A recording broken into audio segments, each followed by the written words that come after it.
If you're someone who always overcomplicates certain things, it might be the case that you haven't recognized yet that truth can be easy. Truth doesn't have to be that complicated. Oftentimes, especially when we look at the scientific and academic realm, Germany, where I grew up in, is very special in this case. When we look at the scientific and academic realm, we often think all these titles, all these works, all these sources, all these things, they seem to be very impressive. So when you read a scientific work, you have like 100 sources, you have 200 sources, and we think this is the way how we can figure out how reality works. The point is that this is true. If you want to prove something in an empirical way, a lot of sources create credibility, and certain titles are also well earned. So people usually put a lot of work into that. But what we often overlook is that the easiest and the simplest truths are often those that we can find in life. Because life teaches us that things can be streamlined, things can be aligned with higher laws, with nature, and it doesn't have to be this or that complicated. You can compare this to the situation when, I think everyone knows this from school, when you had a mathematic equation on the blackboard and the teacher asked the pupils, what is the solution to this? And you think about it and you just don't get it. You don't understand it. And once the teacher explains how these things actually work, it seems so easy, as if you had always known it. But the problem is, the next equation that comes in front of you, you don't understand it as well. So the problem is, you didn't really learn something. You just got the next equation. And knowing the solution to one of those doesn't always translate into really understanding or grasping the subject. The reason is that we have to understand these things also on a more profound emotional level. Because the simplest truths are also emotional. We could say the simplest truths, in a certain sense, feel subjective.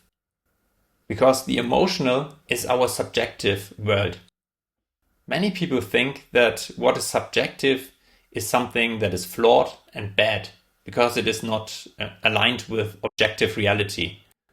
And I think this is a very unnatural way of looking at things. The point is that in nature, actually, we have both. Nature is not just feminine. Nature is also masculine. We have certain feminine patterns, and we have life, and we have emotions. Also when we go into a forest, for example, but we also find certain structures, and we also find systems in which nature operates. So looking at nature in a way that nature is totally feminine is actually not true. In our modern world, we live in these civilizations or these systems that are overly masculine. So when we compare nature to that, of course, nature seems very feminine. But the point here is that it's not that easy, and at the same time it is very simple. Because truth always is nuanced. You can look at things from different perspectives, but it is still simple. So there's always one uniting core. So truth always is the overlap between different things. So one truth is always subjective, because any perspective by definition is something that is subjective. Even if we look at God or the divine as the creator aspect, according, for example, to Gnostic teachings, is never seen as totally objective, because the original creator had to separate itself from the higher realm in order to create. But if we look at God or the divine from the material realm, there are different perspectives, and each perspective is subjective, even a scientific one. Because in order to have really an objective perspective, we need to look at that, what unites all of these perspectives. This is the way how we can come closer to truth. We can never fully reach it, but we can get closer. And of course, we can also compare different perspectives. We can compare a perspective that is very objective with a perspective that is very subjective. But as one single unit, every perspective is subjective.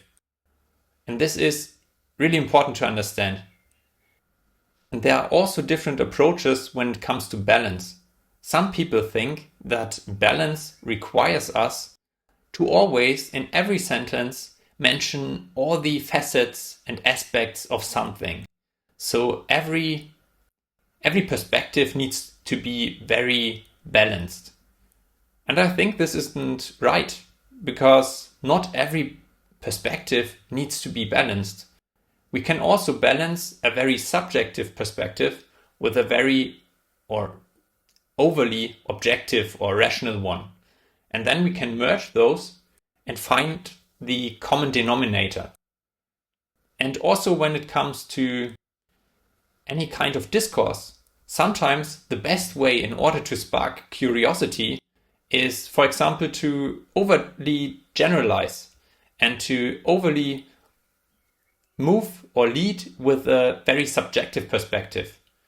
So balance is not always required. Sometimes balance is what we want as the result of a discussion or dialogue. What is important is, of course, that each party in a certain discussion also knows that and tries to find truth and tries to find an objective perspective. So what is important is also the aim here that someone has. So if you want to get out of your head and you want to find or create that balance, how can you do it? You can do it by having both. Having subjectivity and emotion, and also having objectivity or the rational. And to just find a proper balance, but in a larger sense. You don't need to judge every single perspective. Sometimes one perspective is just one insight or just one part of a bigger puzzle piece. And I think especially in scientific discourse, it is often the case that no opinion or perspective that is not already balanced in itself is allowed to enter the discourse.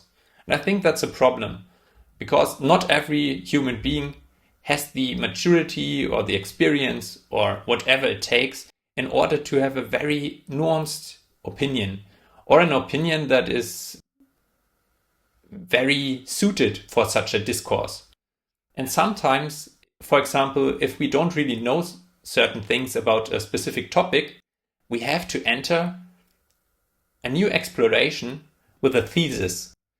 And a thesis, by its nature, is always subjective. It is always like a question. Any question carries this subjective emotional energy.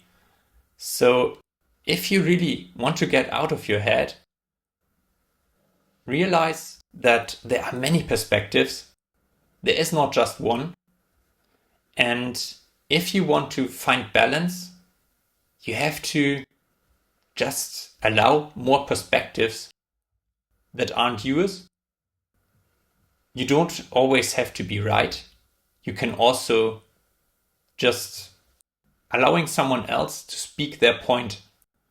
And when you do that, you create more ease and more balance within yourself. And you align yourself internally with a deeper underlying universal law or principle the one of simplicity or balance by design. By a design that is actually like nature, that is fulfilling both roles.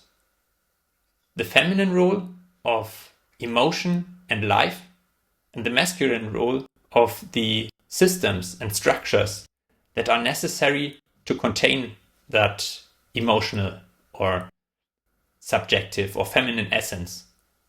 So this allows you to come back into your own balance.